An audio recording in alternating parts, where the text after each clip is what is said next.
Ugh. I think with the Skred, this is pretty good. I think with the Skred, this is all right. I think I'm going to keep this. Ugh. Ugh. Do we want to draw a Ponder? Do we want to draw a Ponder? We want to draw another land.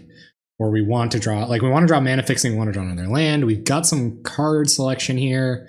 We've got some card draw here. We've got a Delver already. We just want to start doing multiple things a turn as early as possible. Let's bottom the Ponder, Cursebreaker engage, and we're playing Stompy. Oh, man. If this deck was hard for people who knew how to play this deck,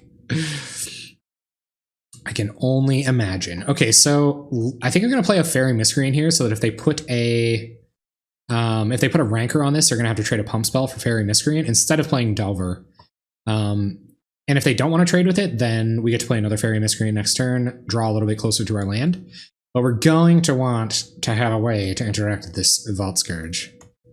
You just watch. We're going to run into that friggin' main deck Epic Confrontation. The good thing about having a one-lander and keeping it is, though, you can basically just like F6 whenever you want, right? Here comes Vault Scourge. Let's try to trade it for a Pump Spell. We will block. Yep. Get aggressive on the trades. Okay, I'm happier with them playing a Pump Spell. Oh, especially Hunger of the Howl Pack. That could have been way worse for us. Mana goes back up to 20. Ugh. Okay. Okay. Augur is good. Augur might find another removal spell. Delver, we're not doing anything with Delver. I think we're going to Augur here. We could try to preordain into another blue source. That might have been the play. Augur is good enough against this deck that I'm just going to Augur here and try to find a red removal spell. Come on. Money. Bunch of ninjas. Bye, ninjas. Bye, ninjas. Yeah, I needed the Augur there. Tori, you're still around, man. Good to hear. I think you're a man, sorry. Person. I'm glad you're still here. Yeah, I was hoping that would find a removal spell as well. That would have been awesome, getting a red removal spell off of that. Vault Scourge is pretty good tech. Again, well, no, it's not tech. It's just Stompy plays Vault Scourge. But yeah, Augur can't block that. We gotta jump through a couple hoops, pretty literally, if we're gonna block it effectively. We can F6 here. No dazes or anything like that. Looks like opponent's stuck on one forest. We're just gonna get super lucky and win. That's how this is gonna go down. Okay. Oh no, Skargan. Oh, no. Oh gosh, guys. Gosh, guys.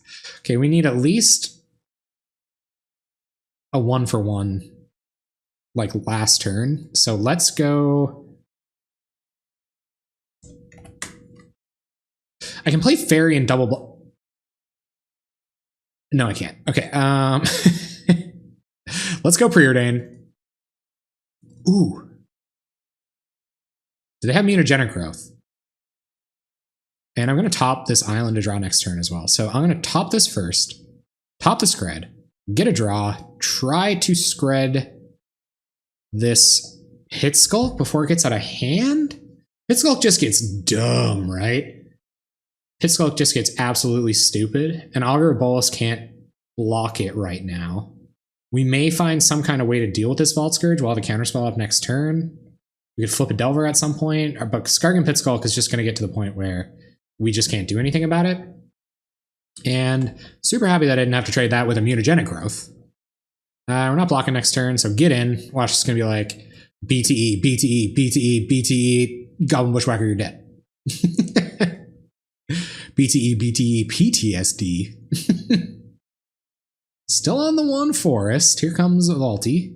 Vaulting over. So we're going to have red mana counterspell up next turn. That's pretty awkward. But I think we can slow our opponent down a little bit. Let's see what this is. Oh, another Skargan Pit Skulk. Sure, yeah, no, there's no problem. There's our snow-covered island that we wanted so badly in life, in the world. Play double Delver. Yeah, Double Delver can start trading with their creatures. I think I agree with you. Like, what can we counter that really matters next turn? All of their creatures are incrementally good enough. So let's play a creature that stands to 1-for-1 them instead of 1-for-1ing a card we don't know can kill us. They are still on 1 land, so they could be all Burning Tree Emissaries and stuff. We do want to try to do our best. Try to do our best here. We're trying to do our best for my first Pauper trophy. Come on! They found their other land, guys. This isn't good. Is this the favorite island? Or, sorry, the favorite forest for BFC? Oh god, is this just 100 Burning Tree Emissaries? Don't. God, no, don't. Okay. I would have liked to counter that. That would have been pretty tight. But I will get the opportunity to counter it on the way back down someday, so... This hurts a lot, man. We really gotta flip these Delvers. Ooh, okay. We're at 10, they're at 27. There's a young wolf. Pretty good against Skred. What's this? Come on! Money! Counterspell! Okay. Alright, our Delvers are going to be blocking, so is our Augur of Bolas. We're leaving counterspells up for Rankers. We're passing the turn. I heard Hellutex Luck whispering in the distance. Just blind flipped a couple of Delvers.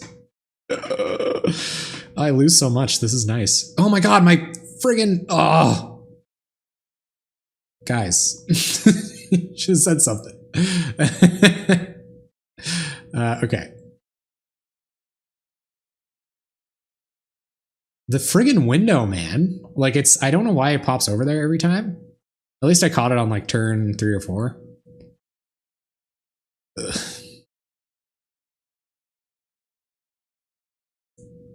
Okay, alright, okay, alright. What have you got? Are we trading Delvers for pump spells here? So, do we double block? Do we double block here? This is not trivial. No, we don't double block. There's no point. If we double block, we kill it through a pump spell, and then we can counter the Rancor on the way back down. But then we trade 2 Delver Secrets for... Or Vines of the Vastwood puts it up to 6 anyway, right? It would have to be like Vines of the Vastwood...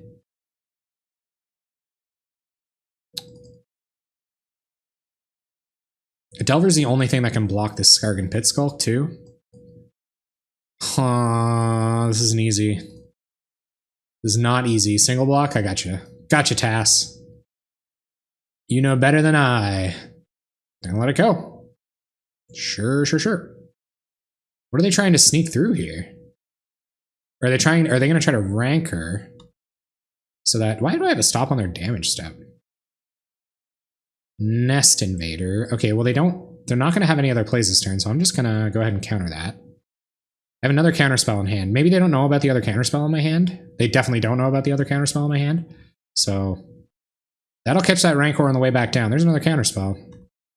All right, let's just keep passing until we draw some card advantage, I suppose. Yep. Yeah. I guess we could just draw removal spells too. That would be sweet. We're countering that frickin' Rancor.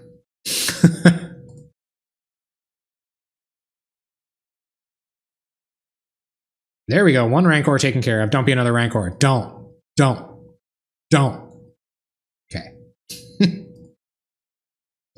Okay. Now, do you trade the Pit Skulk for the Delver? You don't. And we draw Mountain. Okay. Not doing a ton here, but we'll just pass. They're going to have the opportunity to start chipping in damage here, which I'm not a huge fan of, but whatever. You can't draw the gas every day and all day for the rest of your life. See what this is. Attacking with Young Wolf and Nettle Sentinel. Okay.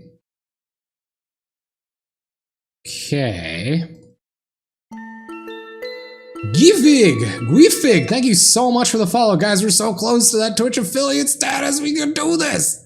Just 8 more follows. Just 8 more follows and I get there. So I think I'm just going to take 1 here. I think I'm going to block Nettle Sentinel, take 1. I'm supposed to aggressively trade with their creatures, though, I think. But I don't know. I think I'm going to block Nettle Sentinel, take 1 here. We've got this as backup. Like, what's the worst thing this could be? Vines? Yeah, okay. Taking 1. They have a Quirion Ranger. That's going to help them out with their mana a lot. Okay. I'm going to let it go. I think we have to get, like, Pit Skulks and... we have to get Pit Skulks and we have to get Rankers with that. Oh, crap. So I should have countered that, huh? Okay. Weak plays. I'll counter this Nest Invader. Oh, gosh. I feel like our opponent's doing their best to turn on some Hunger of the Howlpacks here. We keep drawing lands, which isn't good for us. There is a Fairy Miscreant, which can at least trade with a Quirion Ranger or trade with a Pump Spell next turn, but we're at 7. It's not looking too great for us. The Electrickeries are going to be great. I kind of wish I had Swirling Sandstorm here. I don't know if Fluffy Wolf left. All right, what's going on here? What's going on here? Just tapping a bunch of mana. We're tapped out. They get shields down. They're going to get a lead the Stampede. Is this lead the Stampede? Is this some spice? No, Elephant Guide. Okay. All right, that's just GG's probably. We have to block all 3 of these creatures. Going to hemorrhage a bit of value. We have to find Skred next turn or die? Well, they're not going to attack with Quirion Ranger. Okay. So I think we block. I think we just take it here. Clown Ninja 78. Thank you so much for the follow. Seriously, thank you. It's okay, Fluffy Wolf. It's okay. It's just a bad matchup. I just had bad luck. It's fine. You can stay. Bruce by the Magic Guy. What is up? Thank you so much for the follow. I'm going to 6 here. Because we're just going to get Young Wolf back anyway.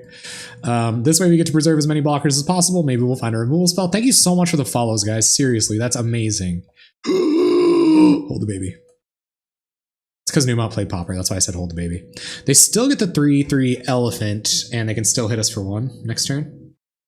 Right? So we still lose. Well, okay. Let's go to the next one. Thank you so much for those follows, guys. Seriously, I appreciate it. That's friggin' awesome. Okay, I've been frequently consulting the Kung Fu Trees sideboard guide. They had Swirling Sandstorm in the board. I consider this to be, in general, against Stompy. Consider this matchup to be slightly favorable. Counters are bad in general against Stompy because they're 2 mana and efficient, except for Dispel. Okay, so we're gonna go down our counter spells. We are gonna go down. We don't have any dazes. We're gonna go down 2 Fairy Miscreants. We already have all of our augurs, so we're gonna bring in Stormbound Geists? No, we're gonna bring in Electrickeries. We're gonna bring in Dispel. And that's kind of everything we care about. Do we bring in Relic for... Because they brought it here, Kung Fu Trees brings in the Swirling Sandstorm. Exclude is just too inefficient here too. I think, yeah, Electrickery is going to be good. I feel like we have to take out... I think we're going to put in Stormbound Geists. Go down Exclude. I think go down Exclude as well. But then we got to find 3 cards. So maybe we bring our Fairies? Go. Go, go, go. Go, go, go, go, go. So I think we're going to go up our Stormbound Geists here, maybe. That would be really good. Because we can just get... Just cost 3 mana, right? Like, what are we doing if we're tapping 3 mana in a turn? Like, not much. Fairy Miscreant can at least chump block, but chump blocking... You often can't chump block. This can at least block a... This can at least block a Pit Skulk without any kind of pump spells or rankers on it. None of this other stuff. This deals with Young Wolf. It draws us another card. Doesn't do anything else.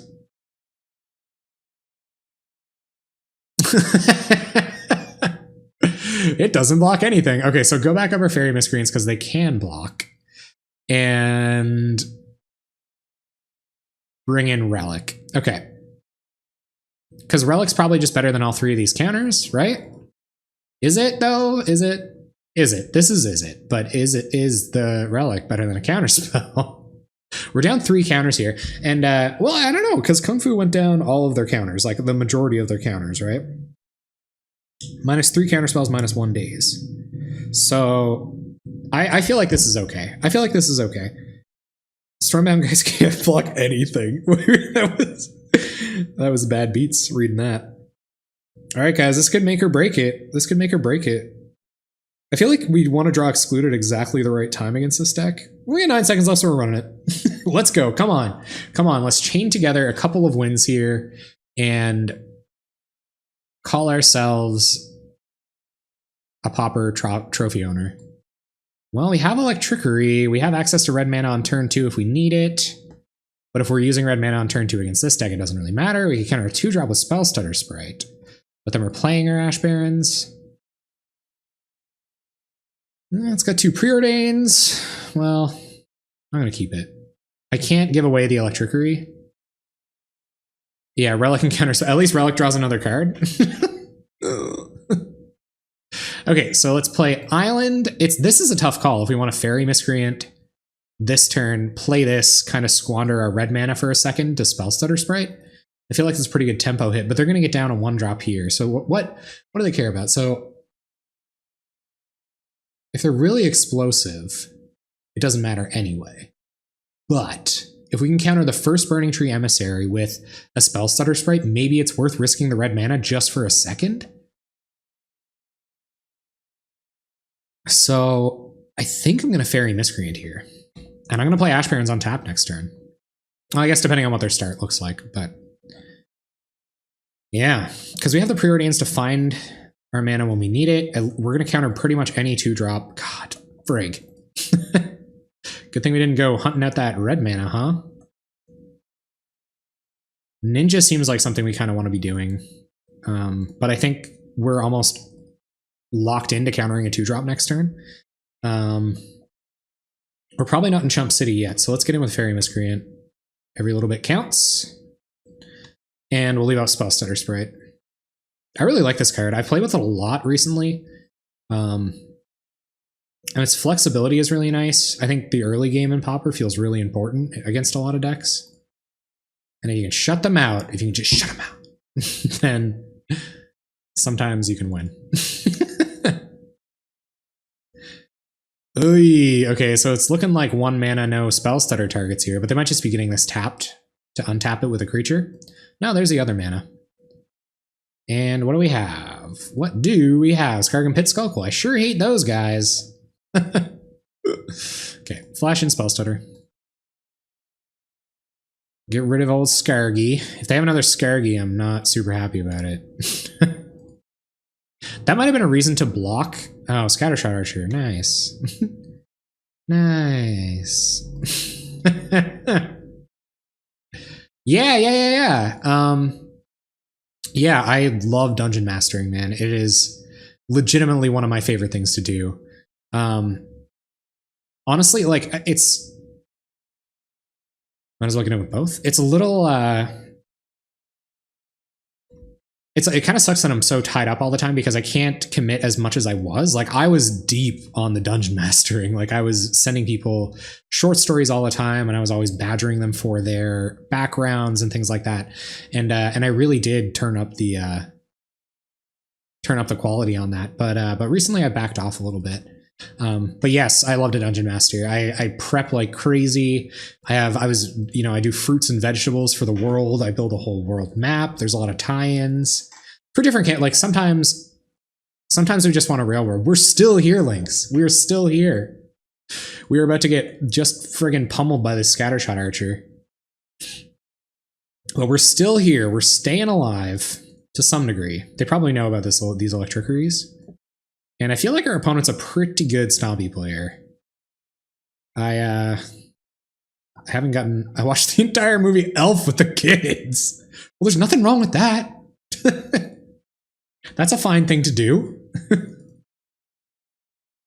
have to make this Electrickery really count when we can eventually cast it. Hopefully our opponent plays out a bunch of 1-drops, so we draw some red mana off of this Ponder. this Ponder. Because Spellstutter Sprite does actual nothing now. Yep, okay, well Spellstutter Sprite could do something now. I don't really know why they tapped out there. And Hunt Necromancers.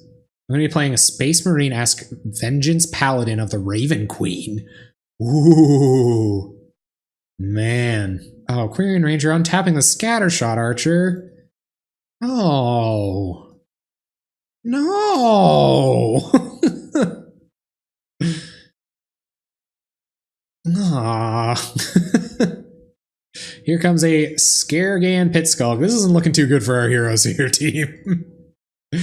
As a matter of fact, this is looking quite bad for our heroes. Okay, so let's go ahead and ponder.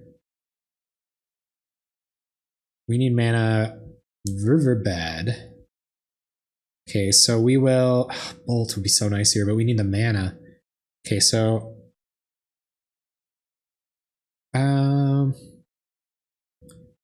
Yeah, we need this Lightning Bolt like a week ago, but we need this Terramorphic Expanse more.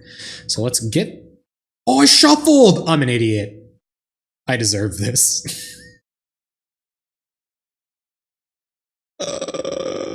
Well, at least Fluffy Wolf doesn't have to blame themselves. Oh no. Hunting Necromancers as a Vengeance Paladin of the Raven Queen sounds awesome. And that's probably going to be super fun. That was really bad, guys. That was super, super duper bad. Yep. Super 1-800 type plays. Somebody get in here. See, that's what happened. Helutech has been gone for all of like 15 minutes. And now I'm just punting out the wazoo. Here goes a pump spell for our ninja. And yeah, my punt is probably just going to seal it off. Bad hungers or not. Oh god, I could add Spell Stutter, Dispel, I could add a lot of stuff up there.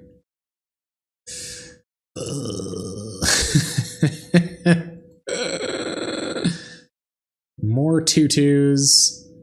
Yeah, guys, this is looking pretty bad.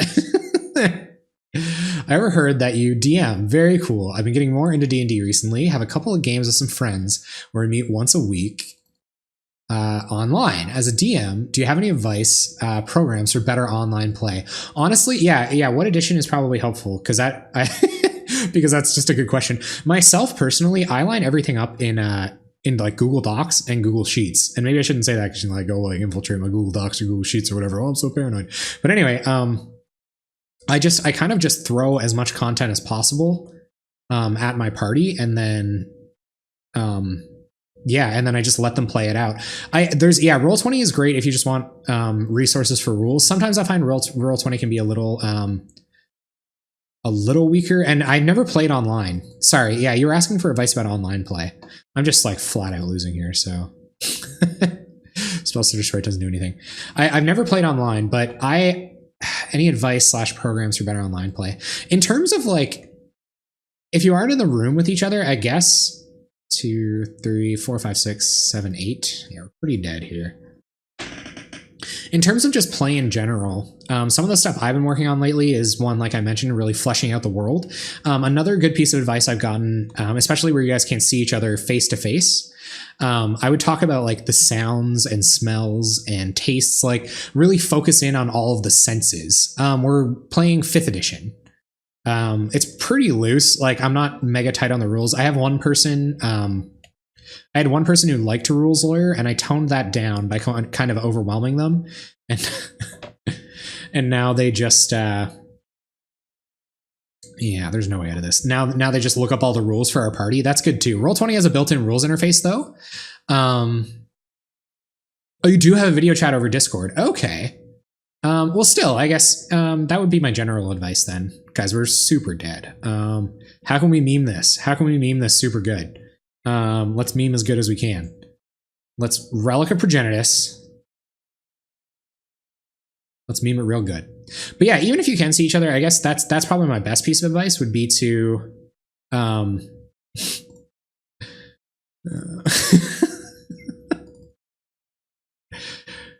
would be to pay attention to all of the senses that your characters might be experiencing, and we're going to scoop it out. We're scooping up to Stompy. All those people over on YouTube, if you want more DM advice, come tune in on Monday nights. We'll have a chat about it.